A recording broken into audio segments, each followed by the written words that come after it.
Ve Gökçe'yi Sungur Tekin Bey'imin otağına girerken gördüm.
Yaptıklarını Gündoğdu Bey'im yanına kor mu sandın ha?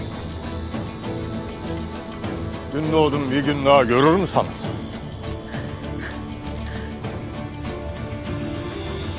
Belli ki Ertuğrul Bey'imin yaptıkları pek bir zoruna gitmiş. Hainlerden medet umar hale geldiğine göre ne yaptığını bilemez olmuşsun. Lakin Gündoğdu'm gelecek. Bu ıssız yerlerde senin o pisleşini aç hayvanlara yem edecek. Herkesin sırası gelecek. Herkesin.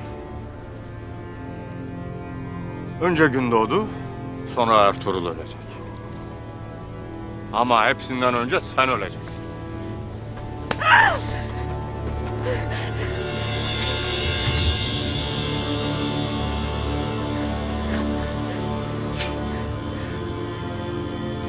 Tangur, sen git Hamza'ya bak.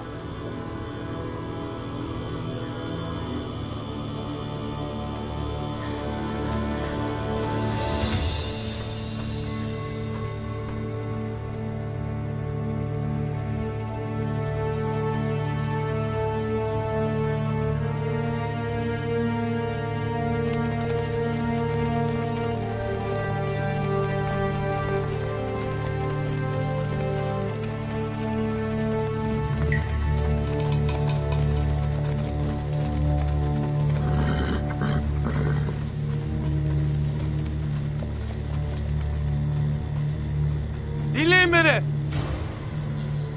Herkes sinsin. Benden emir gelene de kimse hareket etmesin. Anlaşıldı mı? Noyan ne vakit gelecektir? Geldiği vakit göreceksiniz.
Gündoğdu ağabeyim, Selcan Hatun'u kurtarırken bizim de boş durmamamız lazım.